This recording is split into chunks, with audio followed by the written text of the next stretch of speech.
Yeah? Okay. How are y'all doing today? Hope it is going well. I've just been drawing all day. I'm getting a lot of work done, and I figured I would, in order to encourage me to get even more work done, I figured I would stream myself doing these last three panels before I go to yoga. Hey Leo, how are you doing? It's good to see you. There we go. Rainbow Cat, welcome. Rainbow Cat says they've had a productive day so far as well. That's awesome. I'm glad to hear it. I'm glad to hear people having productive days doing productive things. It's always a good feeling. Um, I, well, I know your name, but it's all blocks on YouTube for some reason, so I don't know if that's because you want your name hidden or not. But you're saying tired and waiting for two tests. Are they two like school tests? Oh, it sounds like it. Because also said with a lot of homework, but that's more important. Welcome, Verb. Verb says he can't relate. Well, welcome everybody. Yeah, okay, well, because I've seen it as other names, but Lucas, I will refer to you as Lucas. For some reason, your name is coming in as square blocks on YouTube. Verb says, I see it on phone.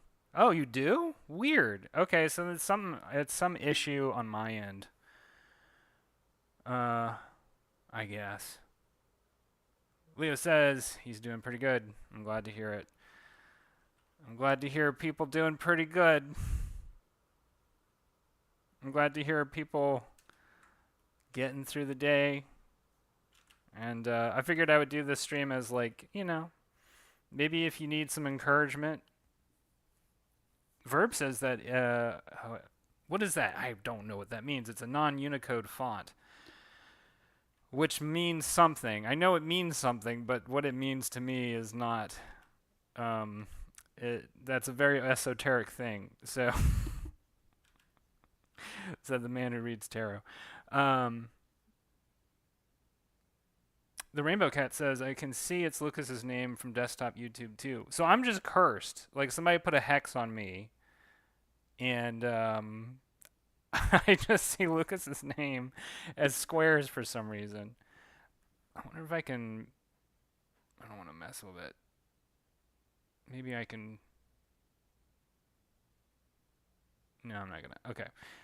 Oh, I know what I can do. Doot, doot, doot. I'm gonna take a screenshot to show y'all what I see.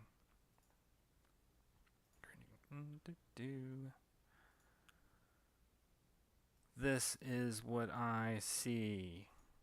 I'm gonna make it visible in just a moment.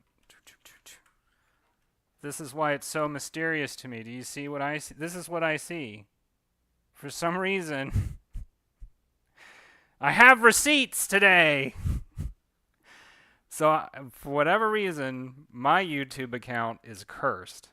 And I don't know why.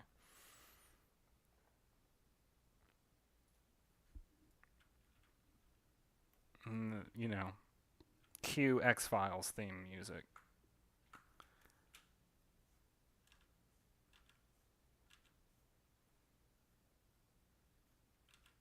So that's how my day's going. But I'm glad everybody else can see Lucas's name. So I am working on episode 82 of The Legend of Redneck. It looks like Lank is about to pick his nose, but he's not. But I'm not going to tell you. Lucas says, sorry, I cursed it so only hardworking people can see it. Damn! Lucas is saying I'm not hardworking. What? What do I have to do? What do I have to do? Is there a frog that I have to kiss? Is there like Are there like some magical stones I have to put in my pocket and then spin around 3 times and bark at the moon?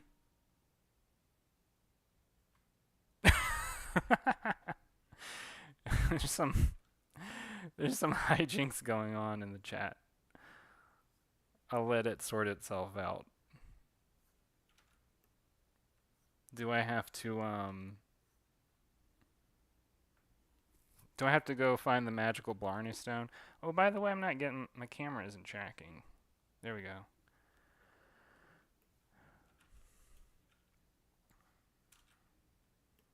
Do I need to stare unblinkingly at the moon for 5 hours?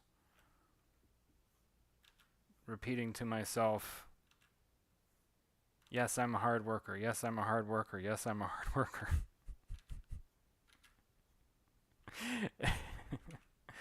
And then hopefully the next day I'll be able to see it if Lucas comes back on.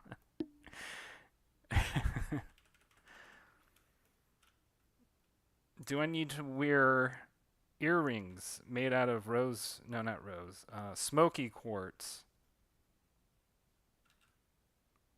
I'm trying to figure out like what is the next step in lifting this curse. Earrings made of smoky quartz. There has to be like 5 of them on each ear. While juggling, like juggling 2 buckets of frog legs. While humming, I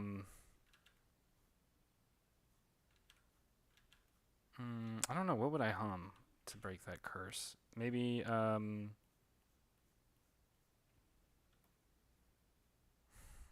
like the Old Gray Mare, maybe? I don't know, I'm trying to think of, like, what is, like, an old funky, like, song? Like, what kind of song would you hum to break a curse? The Macarena?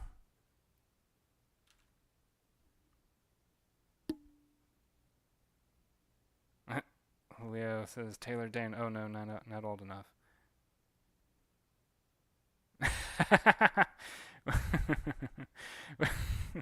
Verb says you have to find a real job, not draw like a child.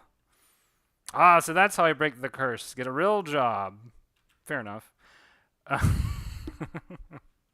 Fair enough. I will apply for a shift at Arby's, I guess. I guess that's like what I'm going to have to do in order to see Lucas's name.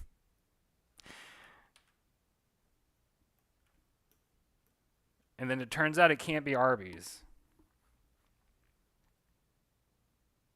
Oh, Leo's talking about there's several recommendations for songs that one could hum to lift the curse. Leo Empire suggests Love Will Lead You Back. Verb recommends The Curse, The Longest John. Lucas recommends maybe that song that goes like, what would we do? Oh, what would we do? What would we do with a drunken sailor? What would we do with a drunken sailor? You know, I like that one. That's a nice little sea shanty, but that would probably involve me having to like I would probably, in order to use that song to lift myself of the curse, I would have to probably be on a raft on the Mississippi River, which is not hard for me to do living in Baton Rouge. It's pretty accessible. So, really, the hard part would be the raft. The Mississippi part is really like it's a 10-minute drive for me. It's right over there, right? I just had the raft is the hard part. That's the only difficulty is like getting the raft together. Like I guess I could like maybe I could find somebody's speedboat and steal it, but then that's gonna get me into all like. I'd rather just keep the curse at that point because then I have karma, which is even worse. Like curses you can lift, karma you've got to sometimes go an entire lifetime to get that stuff off of your back.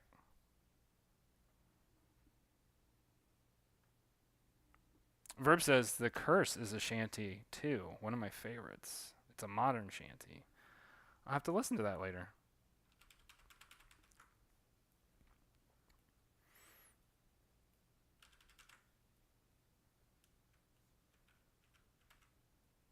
yeah, like, so, sometimes you end up with, because, like, the curses have a half-life generally. Karma does not. Karma's like,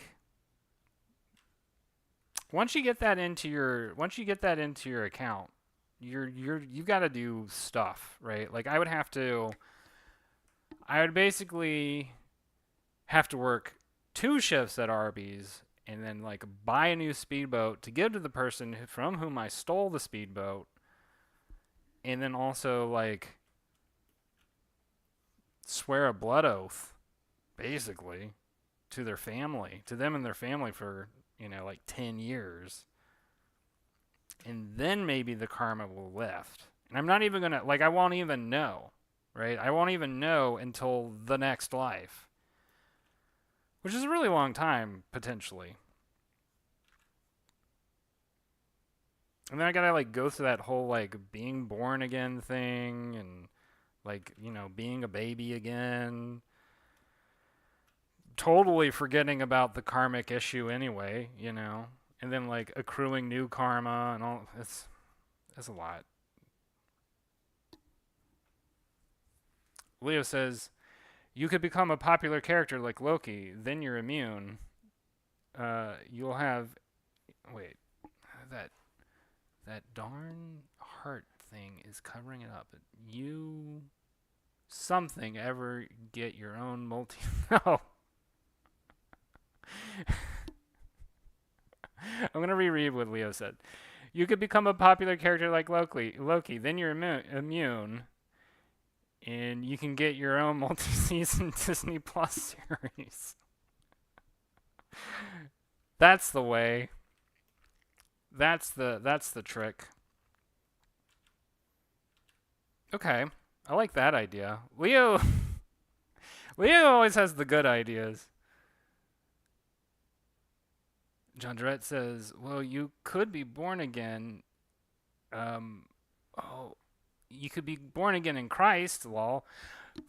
Oh, that's a trick. Yeah, that's a good trick. I've already done that, though. I don't know if you can. I don't think you can do take backs. Like, I did that when I was, like, in 3rd grade. So, that's like, it's not like Costco, right? You can't just return it and be like, I didn't really like this born again thing. And then you come back to Costco and it's like, psych, I actually did. And I want another one. Verb says, I mean, when you're famous rich, you can just throw money at karma to make it go away. Lots of money, probably. Unfortunately, I don't think it works like that.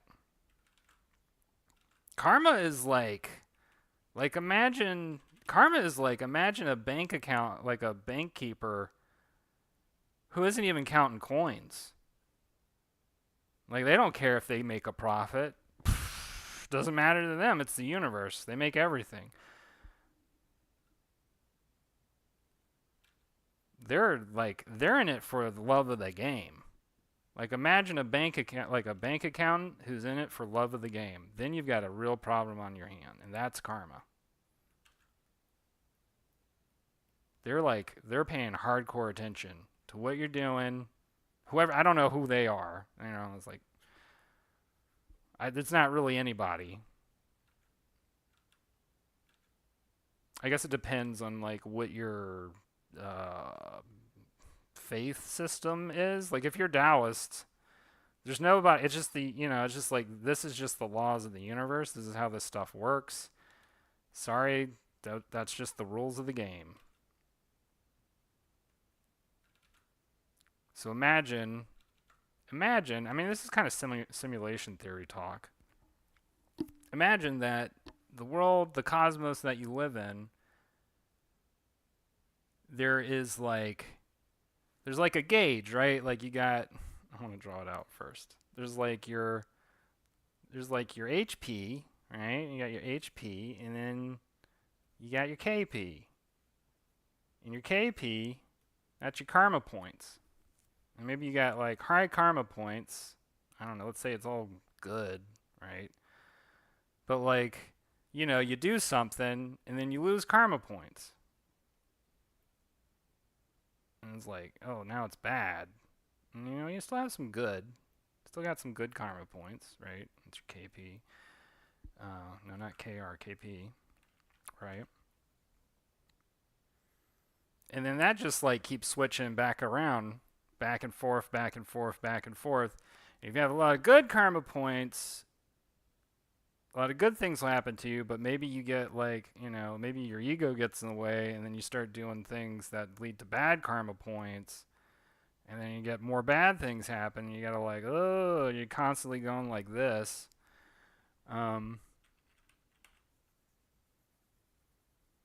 That's karma. That's karma in a nutshell. John Dredd says, I'm reading Primal Hunter series. They have an interesting take on karma, but don't ask for details because I don't understand it completely. Verb says, it's karma. Carl, Ash, Ruth, Mabel, Andrew. Oh, you've cracked my code. I'll say no more.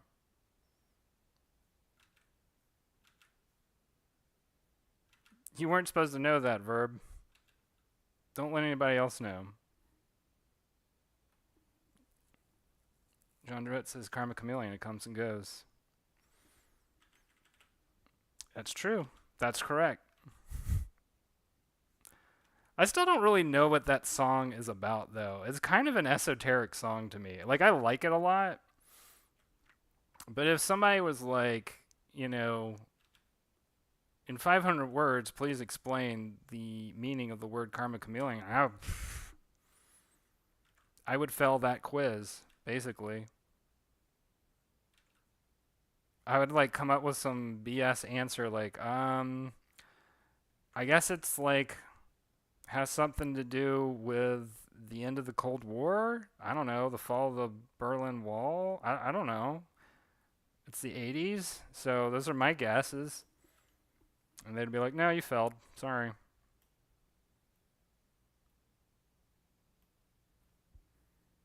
And they'd be like, oh, it's actually a song about transubstantiation. And I'm like, oh, okay.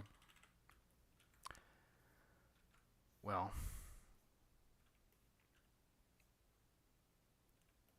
didn't see that one coming.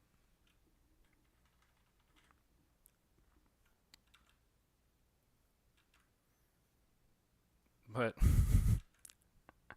now that we've explained karma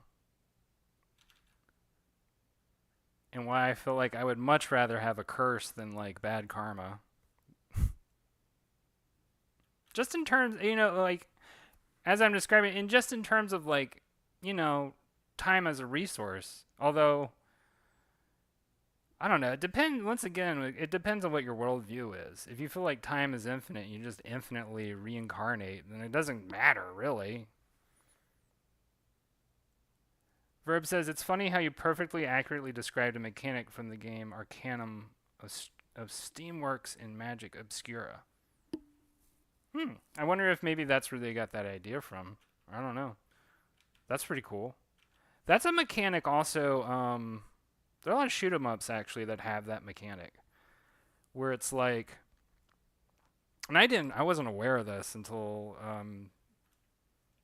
starting to watch this channel called Electric Underground that discusses a lot about bullet hell shooters. But there are a lot of bullet hell shooters that have these mechanics where the better your score is, the tougher the enemies get.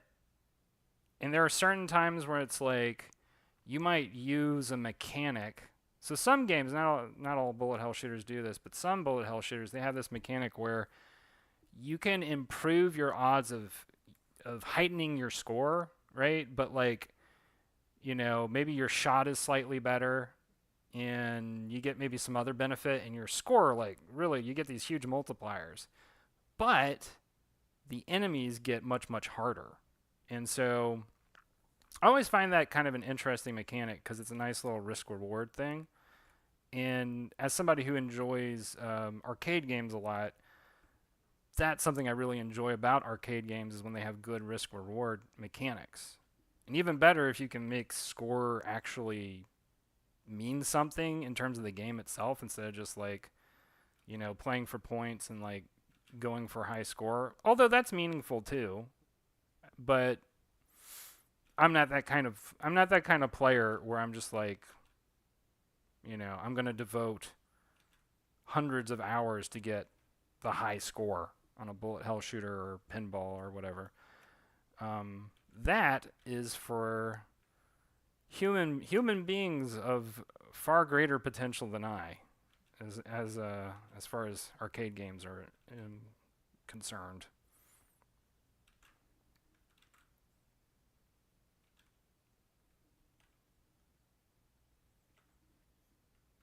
And that requires a certain mindset that I do not have. That is the kind of mindset that is like, I'm gonna optimize my play,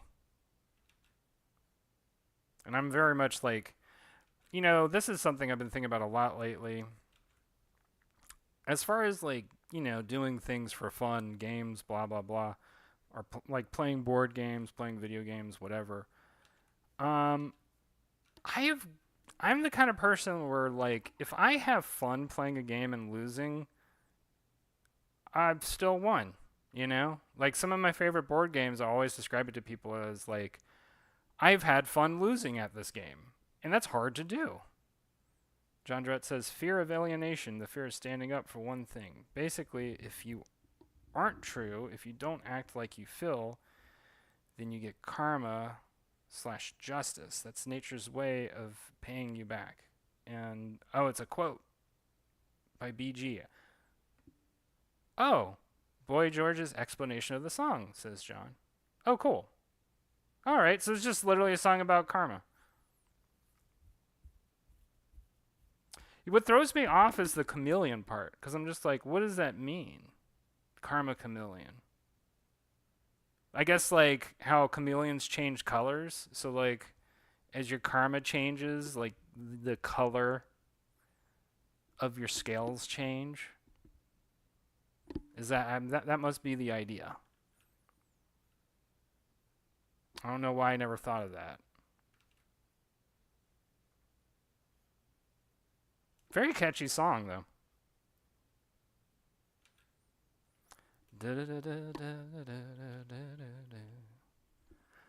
Come and go, come and go. Also, another song that has a good use of I don't know if it's like a digital harmonica or like a actual harmonica.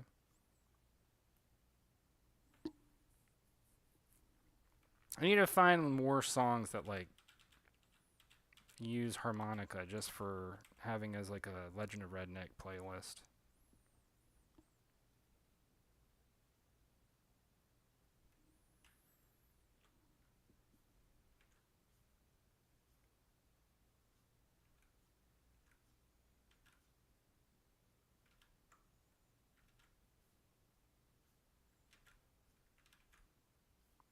That's a really funny thing I was just thinking about too. When I was talking earlier about like, arcade games particularly having this emphasis on score and points and like, it's interestingly a mechanic. I mean, it is a mechanic. I don't know why I'm putting rabbit ears around that. It's just it's a very old school mechanic, right? And that's a mechanic that has fallen out of favor in modern gaming. As more modern gaming is, you know, what's the word? Like, consolidated around the idea of telling a story.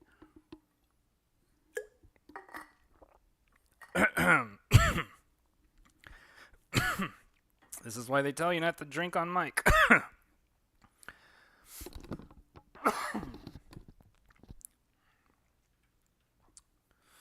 Or the other thing that like game developers love to use as like lingo is like having an experience, right?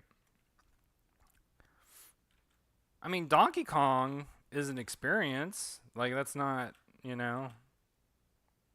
Now it's a very different experience from playing Minecraft or name your game. I'm just like, for some reason the names of games, even though there's like millions of them, have suddenly flooded out of my brain.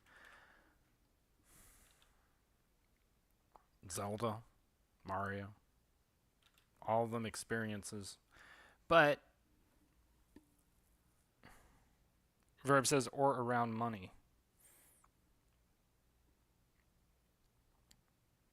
That gets me thinking about, that is another, so like that is, with competitive gaming becoming a thing too, that is another thing that like influences game design nowadays. John Durrett says, I had to cut the quote a touch to fit, but by not being your true self before others, one is being a chameleon among groups to blend in. Oh, I see. Oh, okay. So putting it all together, because the first part of the quote John says is fear of alienation, the fear of standing up for one thing. Basically, if you aren't true, so as in true to yourself, if you don't act like you feel, then you get karma, justice. That's nature's way of paying you back. I see. So it's the karma one accrues from trying to like fit in instead of being true to oneself. I like that. All right. Well played, Boy George. Well played. I appreciate it. I'll have to listen to that song again later on. In a world without copyright laws, I would play it right now. But if y'all really want to listen to it, you can just play it yourself, play it yourself on YouTube or whatever, Spotify. Whatever your preferred musical app is. I mean, as far as I'm aware at this point, it's basically basically all the competition has fallen between YouTube and Spotify as music players, right? I know I'm always surprised by the number of people who use Spotify. I'm just not. I bought a YouTube premium account, and at that point, YouTube became my everything. And so I use YouTube Music, but I always see people who have like Spotify accounts. And I'm like, oh, well, that's a thing. Verb says, video game cosmetics that provide no advantage, more valuable than my phone and than anything. Just saying. Okay, I'm going to have to reread that sentence. Video game cosmetics that provide no advantage. Oh, more valuable than my phone are a thing. Just saying. Yeah, right. Skins and, woo! That is a thing. That is a thing that I can't wrap my head around either. Because I don't know. Like, I guess maybe that's just like, maybe that's just because in the back of my mind, like, I can just draw what I want a skin to be. I in this day and age, we have so much modding and stuff. But that is a thing. I know that that's a thing that, like, makes Fortnite, like, a thing. That is one of the more popular little mechanics, quote-unquote mechanics. Once again, it's technically a mechanic, but it's not a very fun mechanic. It's just like, oh, this is... I mean, I guess it's fun for somebody. There are people who really dig that kind of stuff and like, oh, I have this cool new skin. I'm going to wear it in my next attempt at becoming a major league gamer, etc., etc. It's the world we live in. Don't know how I feel about it all the time. Sometimes I'm like, okay, well, whatever. And then other times I'm just like, oh, all the dystopian thoughts start popping into my head. Those dystopian thoughts, you don't want to hold on to them. Unless you're going to write a dystopia, then you can hold on to them. But I would say otherwise, let go of them. Because once you write the dystopia, you get the thoughts, like the dystopian thoughts, out of your head. The negative part is you get them into everybody else's head, and then you might have accidentally caused your own dystopia, which frequently happens. People like to claim Aldous Huxley as a prophet, but I'm like, well, he basically put all these ideas out there, and then, people are like, oh, that's a terrible idea, and then others are like, oh, it's not that bad of an idea, and then some of the ideas become real. John Durrett says, Smash Tooth makes skins for a game. That's right. I forgot about that. Verb says, oh, Fortnite has cheap skins and not resellable. Just lots of them and using franchises to grab people. That's what I've heard, Verb. That is what I have heard. I have actually never played a match of Fortnite in my entire life. And I'm not saying that as like some kind of brag or anything. I'm just like, that's just a thing. Like Fortnite is one of those things where I know of it. I have seen people play it. And then every time I've watched somebody play it, I'm kind of like, I don't grasp the appeal of this game. It's not for me. Which is about as the nicest thing I could possibly say about Fortnite, right? It's just not for me. And I've learned to grasp that as a personal mantra as I've gotten older and watched gaming change. Verb says it's fun to sometimes imagine a utopia to analyze it and see it unfold into a dystopia. Well, that's kind of how it always happens. That's basically the nature of empire. That is the nature of all empire, where you have these really high moments where it's like, oh, this is the peak of the empire, and look at, you know, all these great things that have happened, all this innovation and technology, and all these great public works, and et cetera, et cetera. And then the corruption happens, and things start to fall apart. And lo, the barbarians at the gate, or, et cetera, et cetera. Although every once in a while you get a civilization old enough that they go through that the same empire will go through that cycle on repeat, where they're just like, well, that 800 BC, that was just the low point, and then we had a high point, and then we had another low point. Verb says, you do not miss much. I have 1,000 hours in Fortnite, including time when I just left my PC on, and now I swore not to play this kind of games anymore. That's where you know what? That is my story with League of Legends, Verb. So, good on you. John says, what I find fascinating is that humanity has no end of tales and stories foretelling of horrors and hells. But of those that describe heaven or divine words and living in peace, I don't know of one.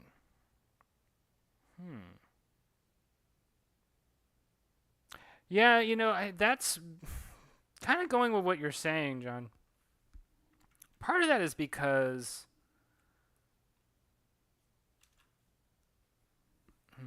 this is a thinker.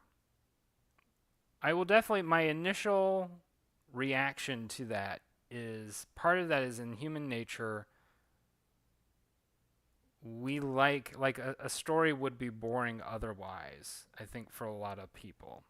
If there wasn't some sort of tragedy, some sort of drama, some sort of like, oh, and then things get really bad, but then they get really good, and then, they get bad again. I mean, that's soap opera storytelling, right? And to be totally honest, that is probably the quintessence of storytelling, right? Is leading an audience into thinking, oh, things are going to be horrible, they'll never get good again. And then having something happen is like, oh, it's getting good again. And then, oh, no, it's getting bad again. It's always about kind of figuring out where to end your story, right? Verb says, I played Multiverses, that Warner Brothers fighting game, for a moment with my cousins, but again, I just left it. I actually kind of liked Multiverses. It's not a good game. As somebody who is like who has been a big Smash Brothers player, Multiverses like itched that scratch for a while, and I did kind of like being able to like school people as LeBron James. That was fun. I also enjoyed playing Shaggy. He was also fun. Yeah, those were the only two fun characters that I played when I played it. But like you, I got kind of bored with it, and they also had like a lot of gimmicky, like, oh, please give us money stuff.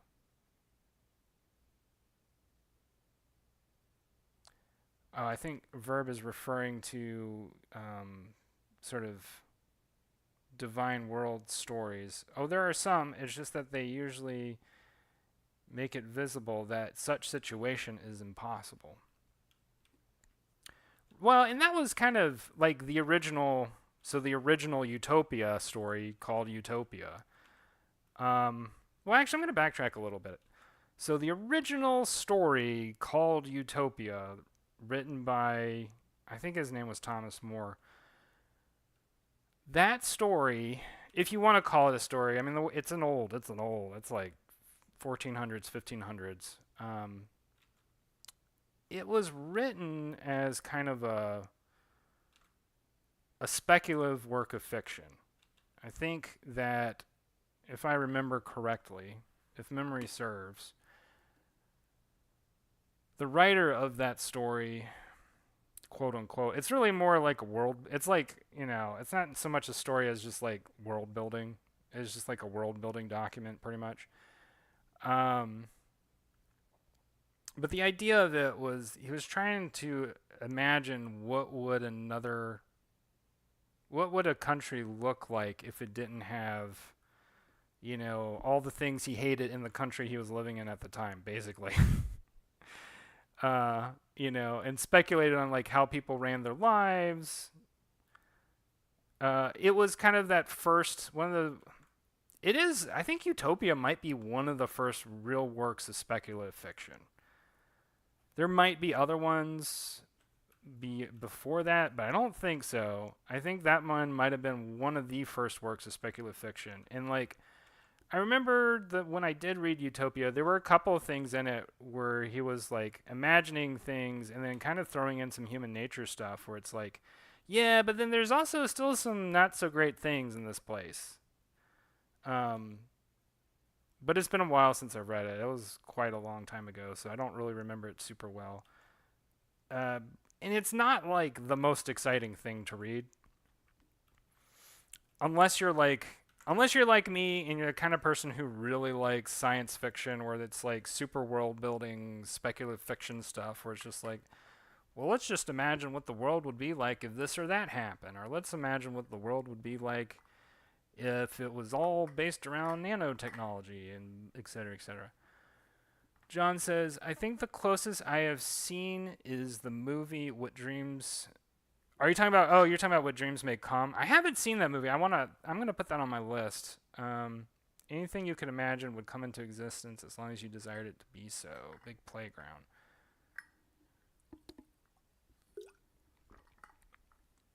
Interesting. Yeah, I need to watch that movie because for some reason I thought it was just Dante's Inferno, but I guess it's not. Um, I always remember watching trailers for it as a kid and being kind of interested in it. I just never checked it out. And it was during that period of time where Robin Williams kind of got not a blank check, but he did get like the ability to do some or to be in some movies that nowadays like nobody would take the chance on making. Kind of artsy ish movies, highly speculative movies, that kind of thing.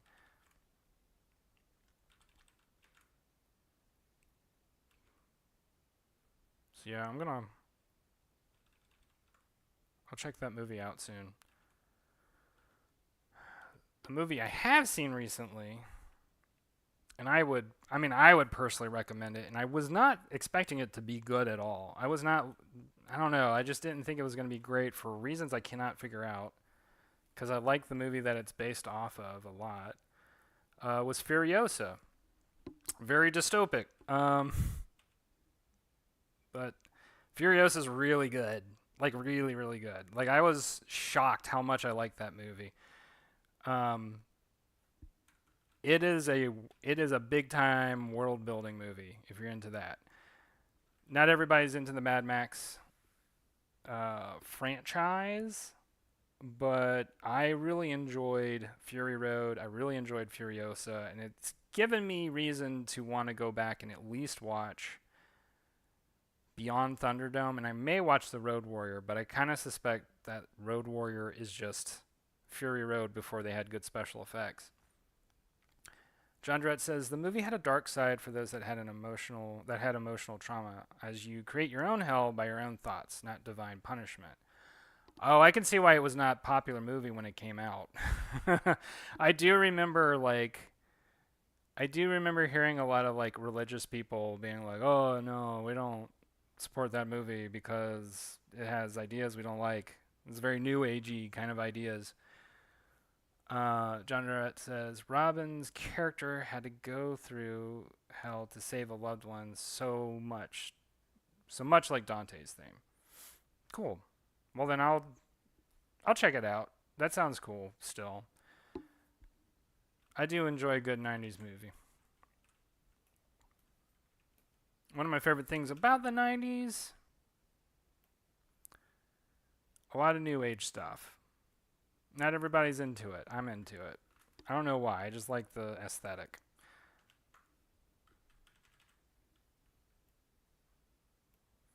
It's a strong aesthetic. And also, like, it's one of the few aesthetics where I feel like a lot of my ideas are represented, to put it lightly. So anyway, going back to what I was saying, like,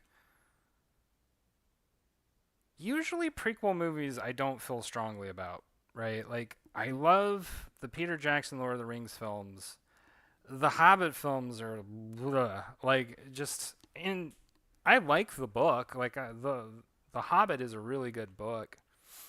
And in terms of like, if I were going to recommend to somebody to read a Tolkien novel, I would say read The Hobbit because it's very approachable, very accessible. You get an idea, like you get the spirit of Tolkien's writing and work without like all of the calculus level like world building that fills up all of Lord of the Rings, right? It's also very funny and it's just a fun adventure and you can read it within a decent amount of time. Um, why did I bring that up though?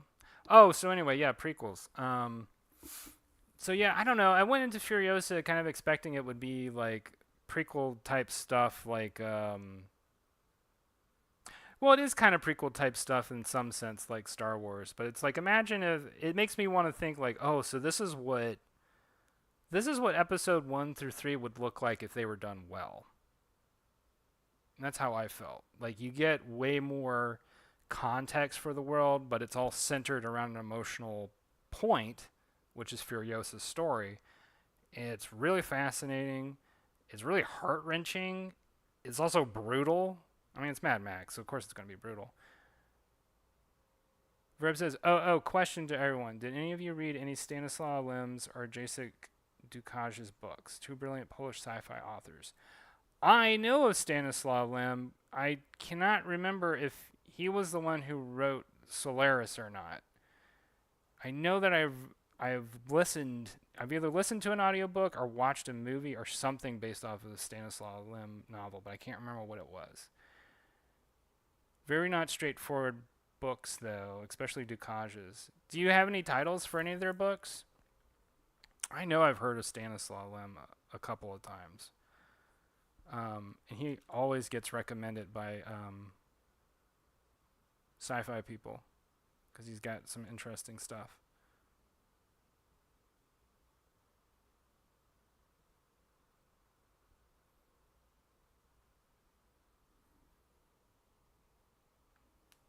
Verb says, yes, he was. Yeah, Solaris is a cool story. It's a very interesting story. Very heavy, but I liked it. I like the movie by Tarkovsky as well. It's a pretty good movie.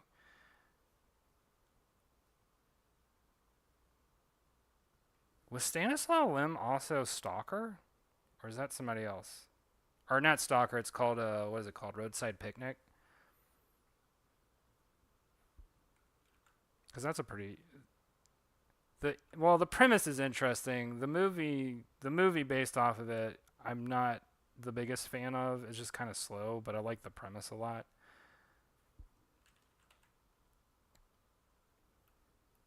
But there are a lot of people who love Stalker. They think it's like one of the best sci-fi movies ever. And I'm like, I think I'd rather read the book that's based off of.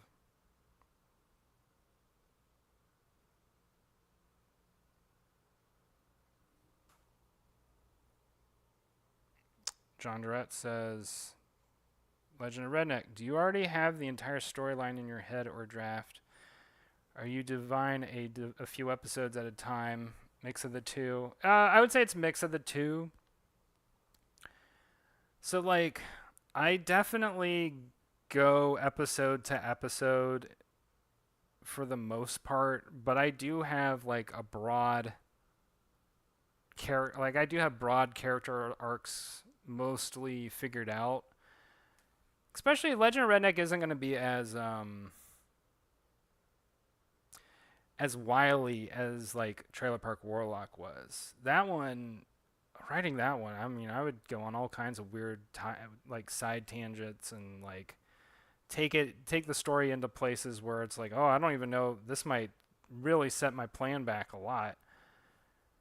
Legend of Redneck is a little bit more honed in. Like, it's a lot more like, okay, I want to go in this direction. I want to be at this destination by about this mark, right? Which last stream I was talking about probably being around the... As soon as I said the last stream, I reminded myself I need to save my work. Even though it's a totally bright and beautiful day outside, but this is Louisiana, so anything will change at a moment's notice.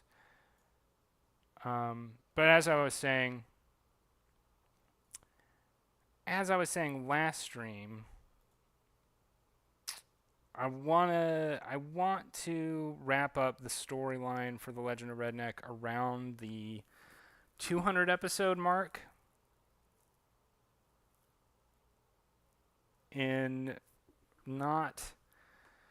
I don't think I want to go above 200 episodes unless something happens during the story writing process where I'm just like, I absolutely have to do this, you know. That can happen.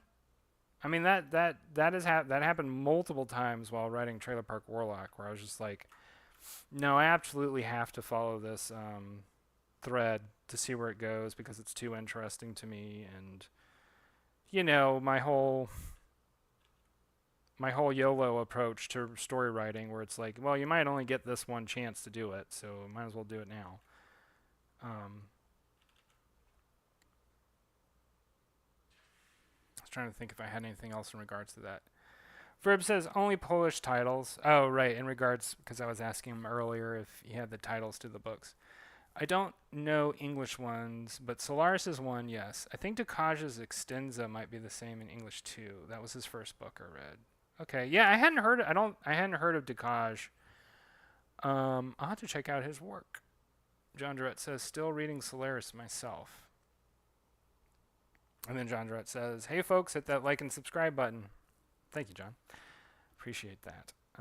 Which reminds me, I might as well take this opportunity right now since I have it. And embarrass all my Patreons who are present and those who are not present by thanking them.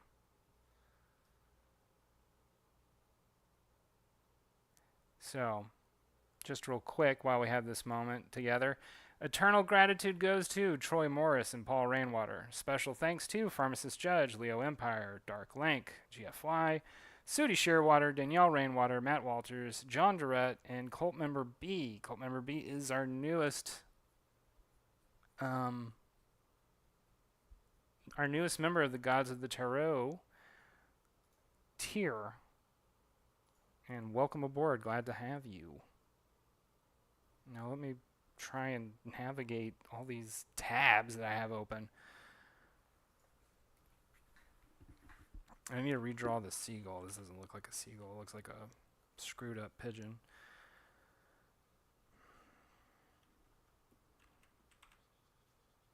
Because seagulls, okay. If I've learned anything about seagulls, is like their head shape is very distinct. I'm still probably not going to get it totally correct. They have like a very distinct head shape and neck shape. It's like a very S-like curve.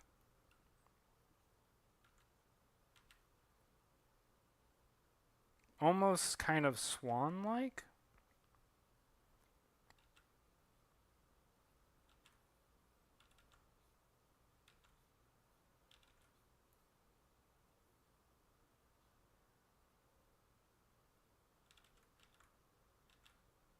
And they have, they have those big webbed feet.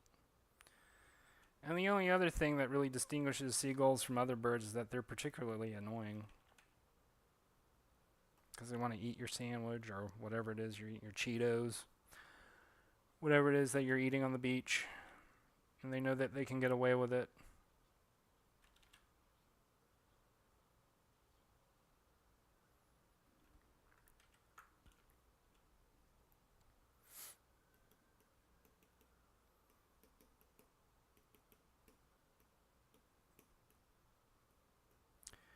But yeah, going back to your original question there, John, it is very much a mix because I still insist on not using scripts, or at least not in like the traditional sense.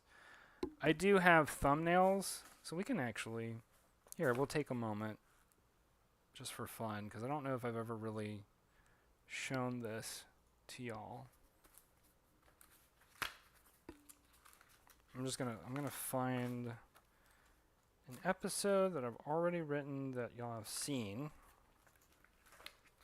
So like, this is, as you can see, The Legend of Redneck, episode 65, and I've left a note for myself about where certain like scars and stuff are on Hizzard. And it's very, as you can see, it's very, very rough, right? Like it's basically just scribbles. And a lot of the shots also change. And usually a lot of the dialogue changes too. But yeah, this is the episode where Hizzard gets his tail cut off. Spoilers, I guess, if you haven't read there, but... Oh, hey. Camera, pay attention. I'm trying to show the good people. So as you can see... I think, what is it? This shot changed a lot, actually. Because originally, when I was thumbnailing it, I was thinking to myself, that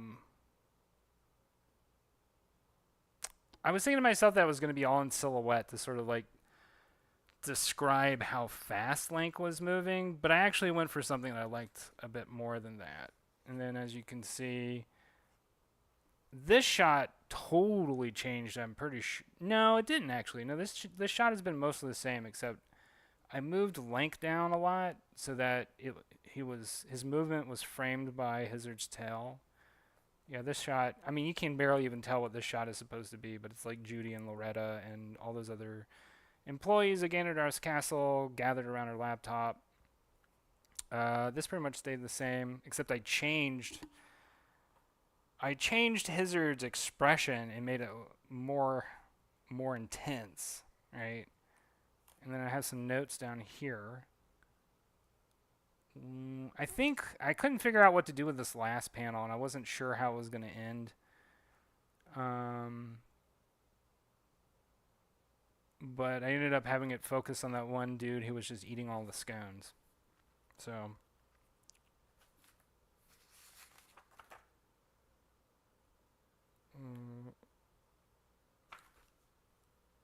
Oh yeah, okay, and we'll go through one more set of.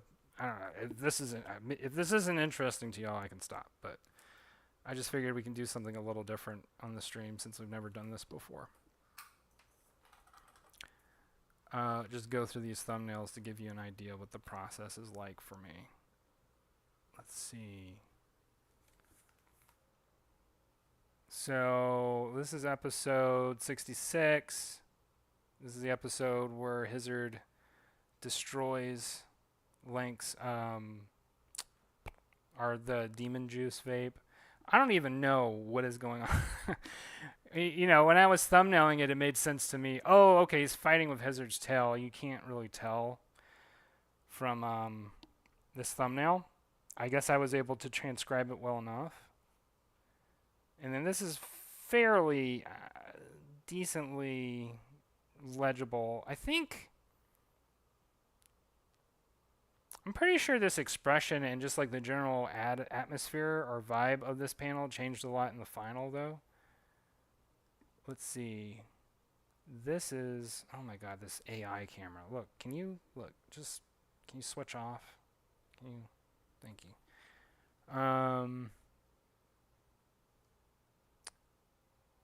Oh, this changed big time in the finished episode. Because in the finished, the original concept that I was thinking was like, Link was going to be desperately trying to get the last bits of vape out before, like, Hizard cracks the vape, but I decided not to go with that, and I can't remember why. Yeah, I can't remember why I changed that. I kind of liked that joke, but then I was like, it might not work, or maybe it just doesn't work in terms of pacing. So you get the close-up of the vape cracking. And then I think I took this part out too. Because this is a point where Hizard's like commenting on his tail, and he's like, bruh, do you know how long it takes to grow these back? And then like and then we cut to, yeah, this segment changed a lot, actually. I just don't remember exactly how it looks in the finished. So anyway, and then we cut to, I know what I ended up doing is I wanted to focus more on the vape breaking, and I wanted to focus on like Hizard's comment about his tail, which I don't quite remember how it goes, but it's just like something like, if you cut it off, it claps back or something like that. I don't remember what it says. So anyway, the vape breaks, and then you have the demon juice break out, and at this point, I didn't have this idea of having like the demon juice chanting again, again, again. That was not an idea that happened until like basically when I was lettering.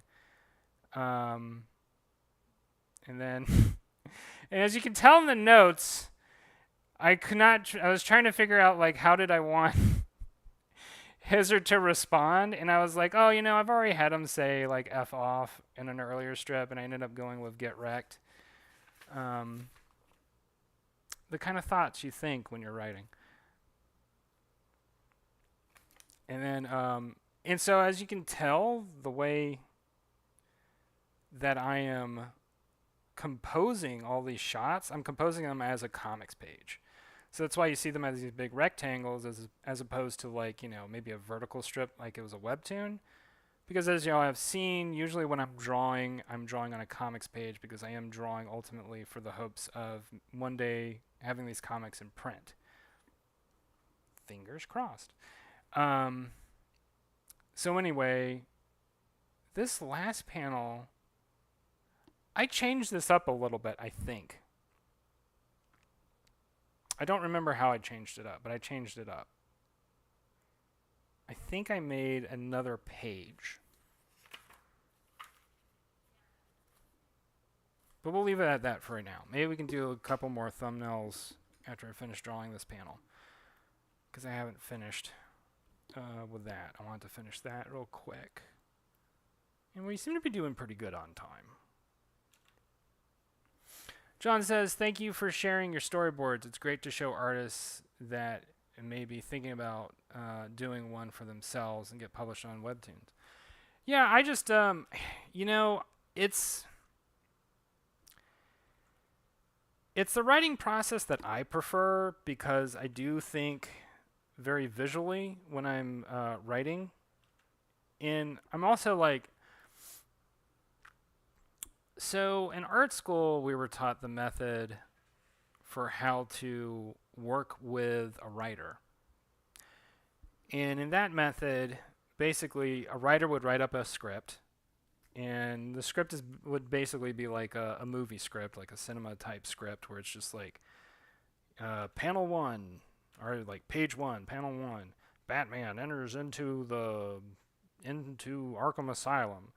It's a dark and gloomy night. There are clouds in the sky, a crack of thunder off in the distance, and then a dialogue if there's dialogue, and then repeat, rinse and repeat for the rest of the page.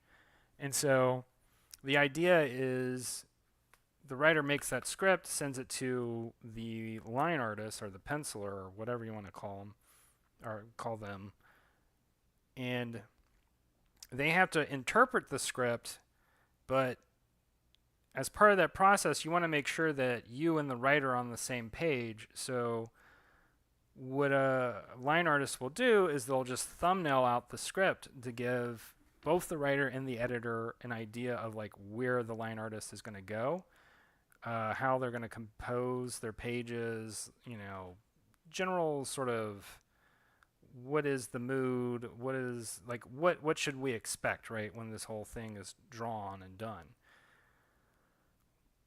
So that's where I learned all of my thumbnailing skills from, because an exercise or a project that we did in a number of classes was basically thumbnailing scripts. And so we would do I don't know, I must have thumbnailed about 5 or so scripts in art school. And that taught me the process pretty well. And after a while, the projects later on became more like, draw your own comic page, tell your own story, that kind of stuff. And so when I was doing that, I would just, I would skip the script because it just felt like an unnecessary extra step. And I would just thumbnail stuff out. But, when I was working on Garage Raja, I will say, for anybody who does read Garage Raja, you will notice that I spend way more time working on the layouts in that story, and honestly probably too much time working on the layouts in some respect. But I will say that in general, I do a lot more. All my design work in terms of composing panels are a little more interesting in Garage Raja, because I did thumbnail out pretty much basically all of those episodes or chapters or whatever you want to call them. And that is one advantage that you get from that writer-artist process, is that the artist has a little more time to spend on like composing panels and stuff. However, as I've been doing both roles, something that I have been more focused on is just like, okay, get the artsy fartsy stuff out of the way. And it's not artsy fartsy at all, but I mean, I'm just like kind of saying what I'm thinking in my head. Because when you have deadlines, you just have to deal with deadlines. It doesn't matter how like virtuosic your work is on a certain level. You want your work to be as best as you can make it, right, given your resources.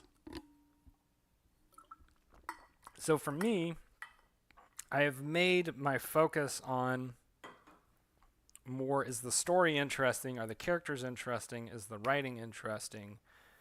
Less so than,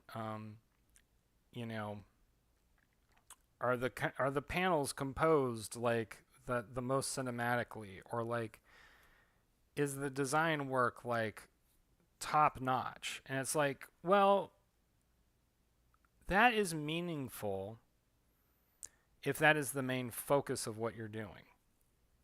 And in comic storytelling,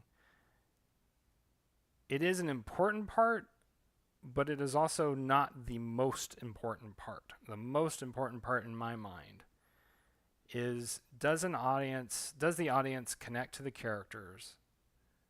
In other words, are the characters designed in a well enough way that they evoke something that people can relate to, something somebody can sympathize with, as opposed to, I don't know, like,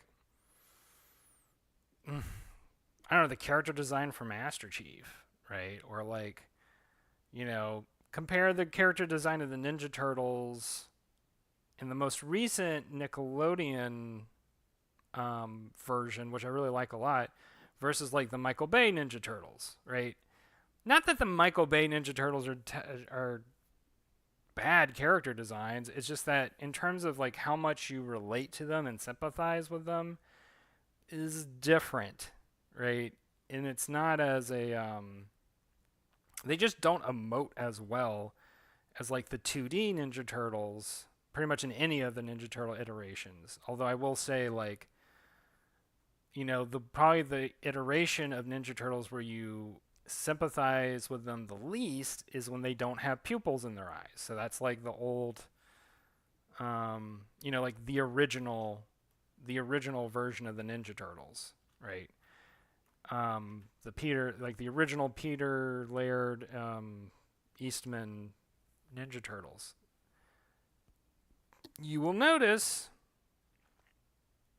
none of the audio-visual adaptations take strictly from that version of Ninja Turtles because those are the least relatable versions of them.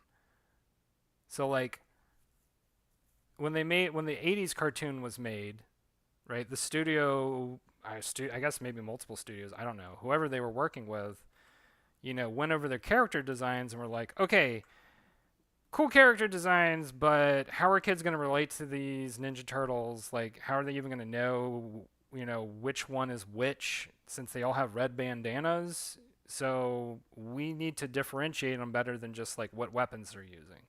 So we need to make their bandanas. I say bandanas. I don't know what else to call them. We need to make them color coordinated, right? So it wasn't until the 80s cartoon that Ninja Turtles had like Leonardo had blue, Raphael had red, Michelangelo had orange, Donatello had purple. And interestingly enough, all those color choices were made to match the personalities, which was also something they spent more time elaborating on for the cartoon because their personalities were very not really there in the comics. Right, yeah, they used to not have different colors. So like everything that we like about the Ninja Turtles today had nothing to do with Laird and Eastman's contribution, which is kind of interesting. And it's actually fascinating to me because I find the original comics repulsive. I don't like the artwork. I don't find them humorous or funny or interesting or really anything. Um, but that's because I came into Ninja Turtles as a kid, watching the cartoon show, like the old 80s cartoon show, which if you go back to it is not that great. But anyway, nevertheless, like that cartoon show more than anything popularized the Ninja Turtles. And there were other things, like there were like these other weird live performances where they got people in suits. That was, well, okay, so I might have to backtrack on everything that I said because those live performances might have been before the animated series, and that might have been when they introduced the colored bandanas. I'm not sure. My Ninja Turtle lore falters at a certain point, and I have friends who would totally know better than I. Anyway, point being, there was a very specific reason why all that was determined from the outset, and that reason was, once again, going back to my initial premise, right? The Ninja Turtles were not interesting characters up until that point, until they had people whose entire like job was to try and make character designs more marketable for kids. And so, these marketing analysts and experts basically looked at the situation and go, okay, we can make this work, but we've got to change things. And so kind of going back to the point that I forgot, don't need that anymore. The point that I forgot to mention was that one of the bigger changes, not just the colored bandanas, but one of the biggest changes in terms of the overall character designs was the addition of pupils. Because previously in the original comics, they didn't have pupils. It was like, Batman and Daredevil, masked vigilante style stuff where it was just the whites of their eyes. Well, the reason why that works for Batman is you want Batman to look imposing and sinister and villainous in a sense because he is intended to scare his enemies, right? Whereas for the Ninja Turtles, it was more about we want kids to like these characters and find them cute and adorable and like their big brother or whatever. You wouldn't say the same thing for Batman, although certainly people have tried. But you'll notice pretty ubiquitously for Batman, regardless of the iteration, other than like the 1969 version. Well, all the live action versions. Sidestep that for a second. We'll get back to it. I just realized I've just been focused on me this whole time. I haven't been showing what I've been working on. So anyway, what I was saying was, let's see if I can get myself back on track. So, for Batman, you'll notice all of the animated versions of Batman uses that whites for eyes thing because nobody has ever been like, we need to make Batman relatable. That's not what makes him an interesting character to anybody. Even though Bruce Timm certainly did a very good job of making Batman relatable in the animated series. But the way that Bruce Timm did that in the animated series was by having a heavier focus on the character of Bruce Wayne.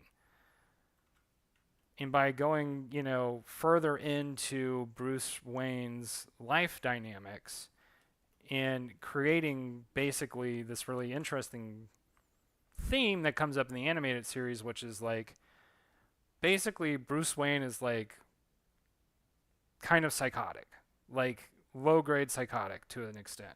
And that is what makes him him. He has essentially a split in his personality between himself and Batman. And the two sides are constantly fighting with each other, sort of over control over the body that is Bruce Wayne's body. So that kind of storytelling doesn't ever happen in children's television except in the 90s. The fact that Batman the Animated Series ever got made ever is a small miracle that will probably never be repeated ever again.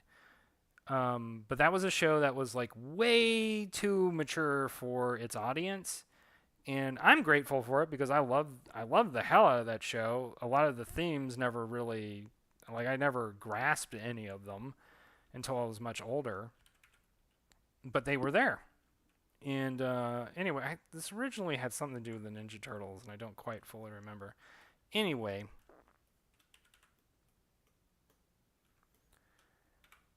that's why the Ninja Turtles have pupils in all their animated versions, because you're not going to be able to sell toys to everybody. You'll sell toys to some people, but not everybody, because the audience that they wanted to cater Ninja Turtles to was like literally me in 1989, right?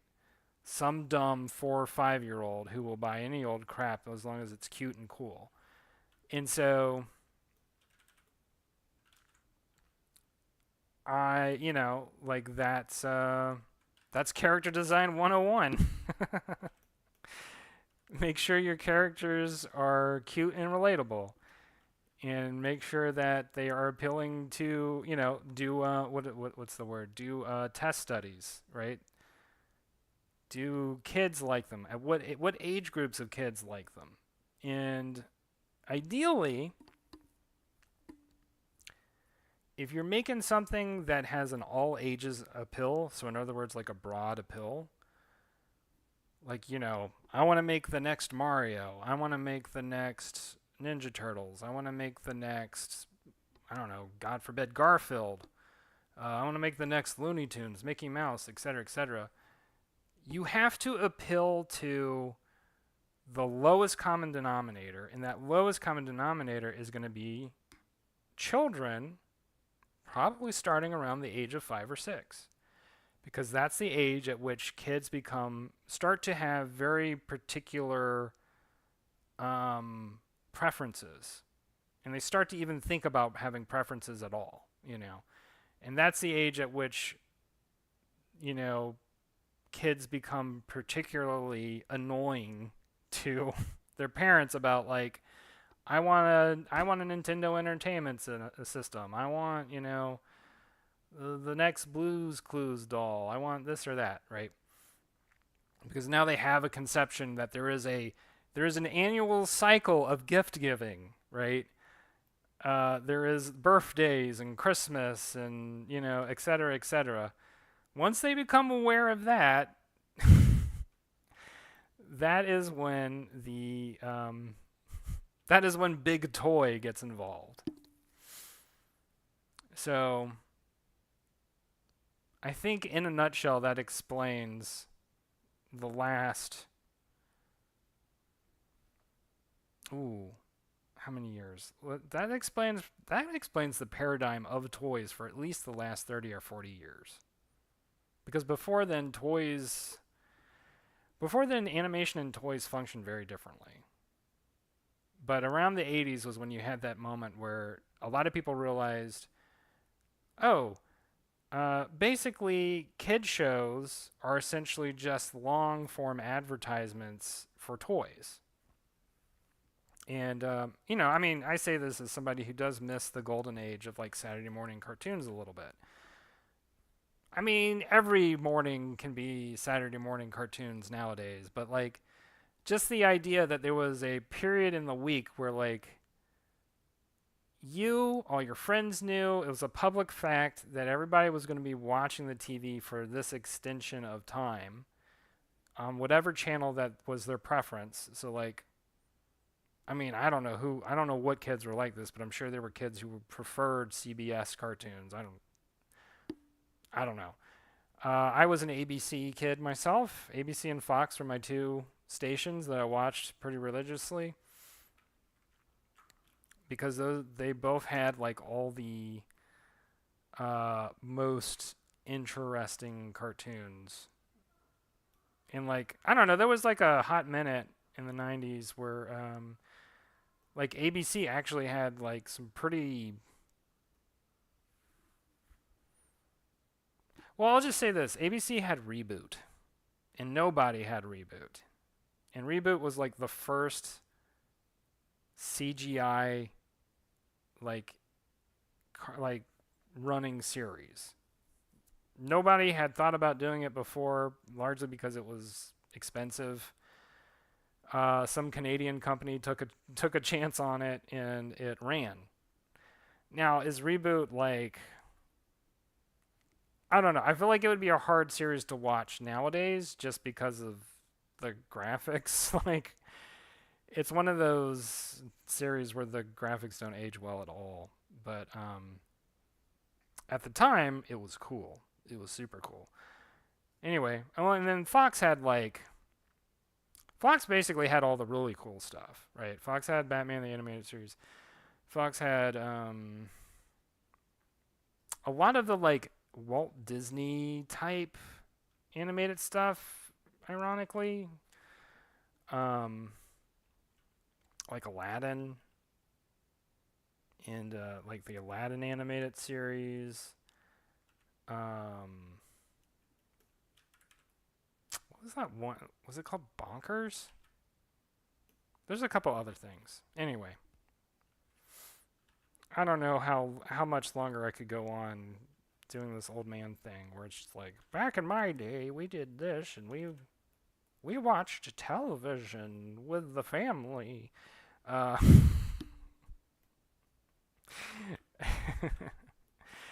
Times have changed. And actually, I mean, the reality is like like I wasn't watching Saturday morning cartoons with my family. Like I was watching them by myself because none of my family wanted to watch them. Like nobody was showing up to watch Sonic the Hedgehog with me, or like I'm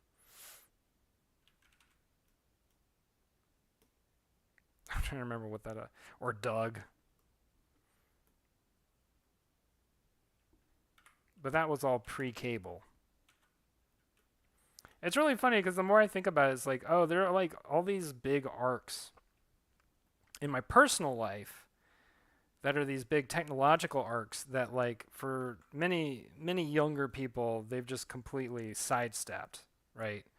Like the transition from network television to cable television for me was this big momentous thing, whereas kids nowadays, they just step right into the fire hose of media and culture where there's not even, I mean, sometimes you don't even have to deal with commercials at all. The idea of a commercial is just a totally foreign concept for some people, um, which is kind of wild to think about. Because, I mean, there are commercials that are why there are commercials that are sort of like Manchurian Candidate style, wired into my brain, where if I hear that jingle again, and I couldn't tell you what the jingle is, but if I hear it, I'm suddenly gonna want to buy like Danimals, for no reason at all, or like Gogurt, or Power Rangers toys, or you name it. But especially Danimals. I've been preconditioned for Danimals. So all they need to do is make gluten-free Danimals, and then it's over. It's totally over for me. I'll just be like zombie-like walking to the grocery store, and people are like, "What's going on?" Danimals, don't you understand? Damn you!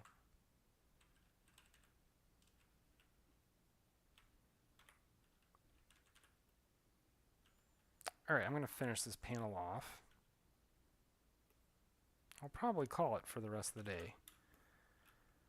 Start getting ready for yoga.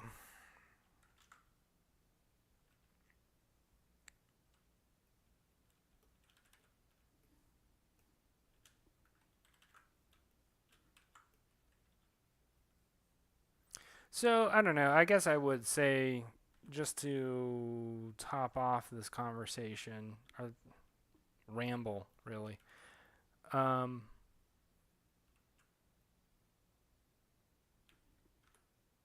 there is a large portion of the history of animation that is consecutively, or not consecutively, simultaneously also the history of advertising, for better or worse. And that's certainly not the case with every single cartoon ever made. But there was a long period of time in animation history where nobody would bother with a concept for a cartoon unless they felt like they could sell toys with it, or sell something, but usually toys. And I would say nowadays, it's not like that's changed necessarily, because like there are plenty of IPs that exist simply for, selling toys to kids. I would say that it is more possible nowadays for, an animated show to exist exclusively just to be an animated show, just to entertain people. Not to say that merch is not still a part of all that. I mean, look, I'm guilty. Some of y'all have Trailer Park Warlock tarot decks, right? But, and I don't know, I mean, it's not necessarily a good or bad thing. I'm not talking about this like it's a good or bad thing. I'm just kind of noting like a change that is occurring slowly but surely in the field of popular art and culture is that the merchandise as a concept is not necessarily going away, but it is altering and changing and becoming almost more of a side thing than the main thing for people to create, right? Because there are so many stories in the 90s of people who would come up with concepts for cartoons and whatever for the explicit role of like these are going to become toys, I'm going to make millions of dollars, this is going to become a movie, a video game, blah blah blah. With rare exceptions, like I will say one rare exception of a show that ran for a while that I loved as a kid, which was Rocko's Modern Life. I don't think there were any toys ever made for that show. I don't know who that show was made for. I loved it, but like it was clearly like not made for kids. And there were never really any toys made for it. There was never like, there were never any like Rocco or like Heifer like dolls. Like that show was made for fun of the game, just for pure sport, as far as I can tell. Like that show was just made as like a love letter to animation, and hats off to it. I think Hey Arnold also didn't really have it might have had a toy line, but I don't think it did. Hey Arnold was one of those shows where, as a kid, I watched it. I certainly watched it a lot. But I don't know if I would go back and watch it because, like, I don't have like the most enjoyable memories of Hey Arnold. I kind of thought that show was a little bit boring, and it was honestly kind of like modern day Peanuts a little bit, where it's just like, oh, here's kids doing adult things, basically.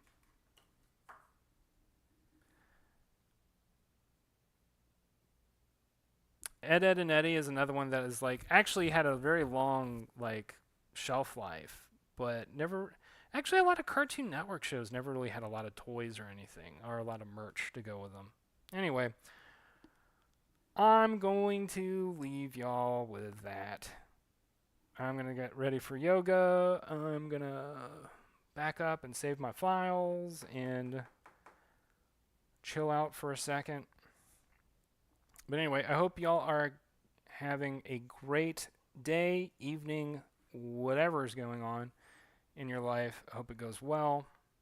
And I will talk to y'all again soon in the near future. And, yeah. Bye. See ya.